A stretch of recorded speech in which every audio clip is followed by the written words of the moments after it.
Okay, well, it's been a while, but we're still going through um, some of the discrepancies that Bart Ehrman raises against the Bible in misquoting Jesus.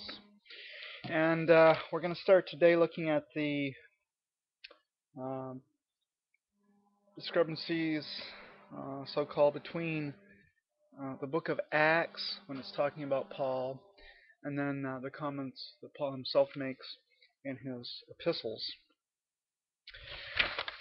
Alrighty. Um, Were the congregations that Paul established made up of both Jews and Gentiles?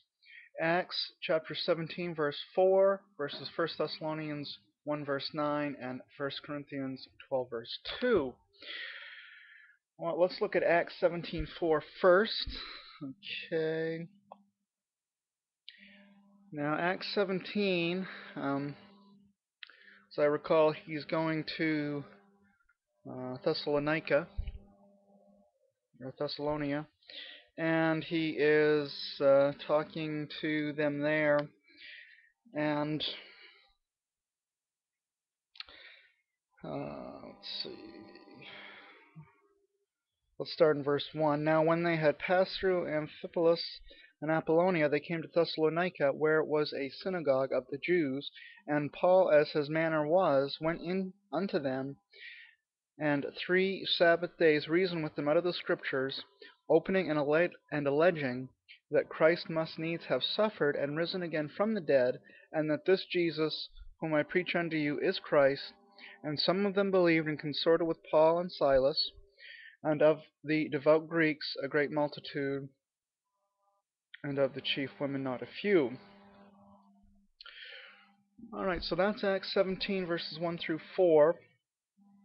And it says that some of the people at the synagogue believed,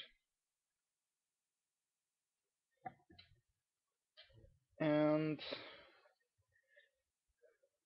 says, and of devout Greeks a great multitude, and of the chief women not a few. So I think here we've got both Jews and Greeks at the synagogue, even though, of course, synagogues are Jewish places, places where Jewish people go. There were some Gentiles there as well, and some of the Jews and some of the Gentiles believed the gospel that Paul was preaching there. Alright, so that's Jews and Gentiles. Then turn over to 1 Thessalonians chapter 1 verse 9. So 1 Thessalonians, of course, is written to the church in Thessalonica, which we were just reading about people, kind of the founding of that church in Acts chapter 17. Alright, so writing to the Thessalonians, Paul says,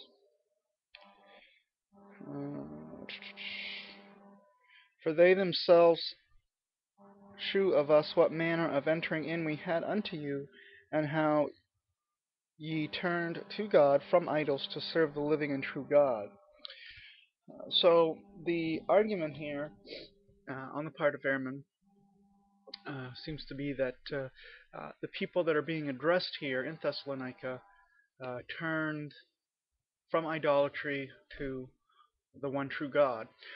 Now, the Jewish people would have not been idolaters. It would have been the Gentiles that were idolaters. So here we see, says Ehrman, that the words of Paul himself contradict the words of Luke. Well, the thing to point out here is that the church in Thessalonica would have come, at least in part, from, in Acts 17, the synagogue where there were Gentiles. And Paul does not say in 1 Thessalonians that there were no Jews in the church in Thessalonica. He speaks of Greeks, but he doesn't deny the presence of Jews. So if the collective body of the church in Thessalonica included even just 2 non-Jewish people, then it would be fair to say that the church there, the congregation, turned from idols. So there's no contradiction there. Then over in 1 Corinthians chapter 12, verse 2, now 1 Corinthians was not addressed to the Thessalonians. It was addressed to the Corinthians. So um, we aren't surprised, we shouldn't be surprised if this was a Gentile region without a lot of Jewish people. Alrighty, let's see here, chapter 12, verse 2. Ye know that ye were Gentiles, carried away unto dumb idols, even as ye were led. That's what Paul says to the Corinthians in that verse. So um,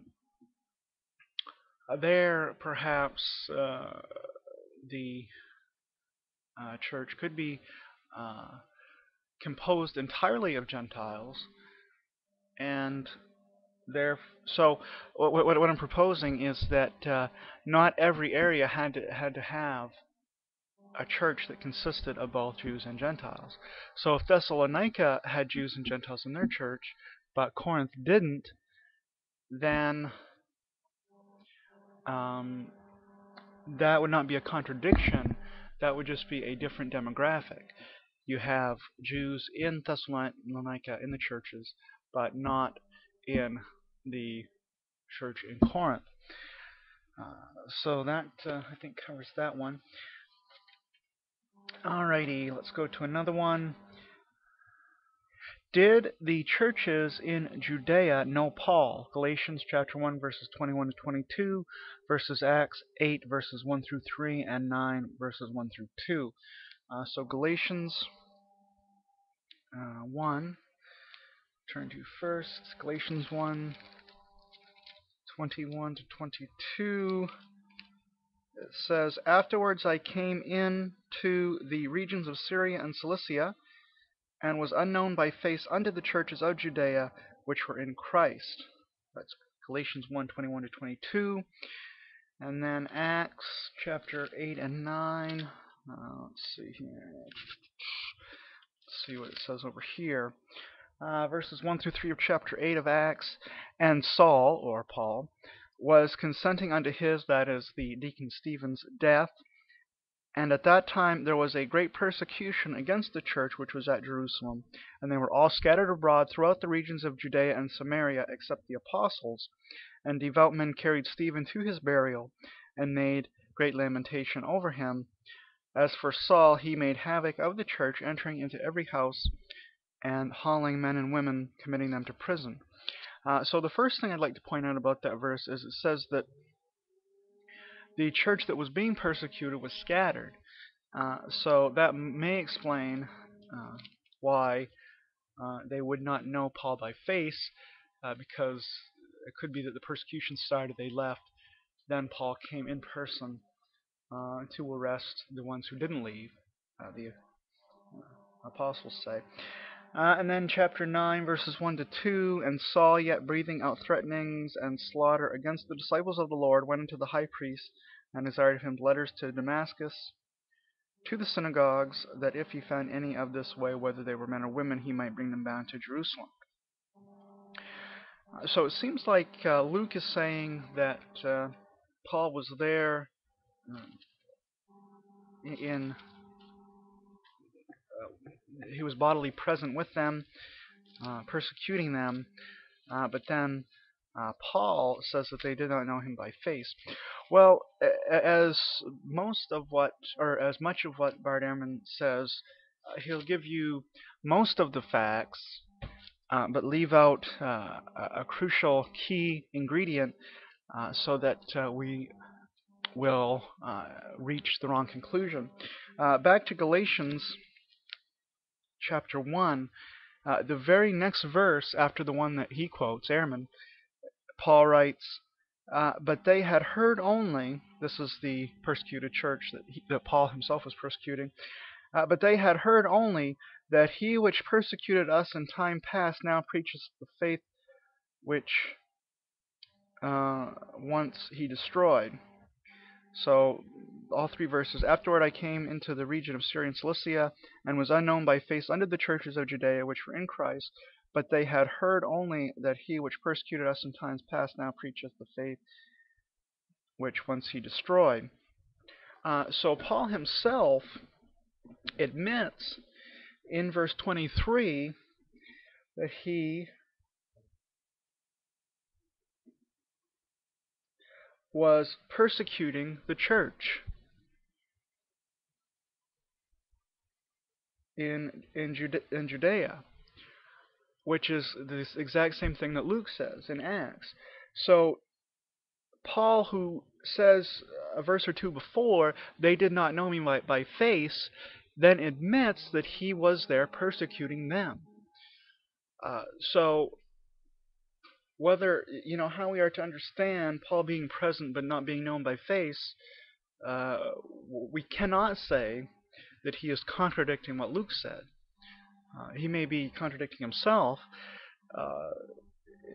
to be present but not to be known by face, but he does not contradict what Luke said. Luke said he was persecuting them. Paul said he was persecuting them. Paul agrees, even in spite of the fact that he says he was not known by face, he agrees with Luke that he was there persecuting them. So there's no contradiction there. So that takes care of 2 of the 5 questions that Ehrman is asking in Misquoting Jesus about Pauline discrepancies. And we got 3 more to go, then a concluding video, and we will be done. Thank you for watching. Shalom.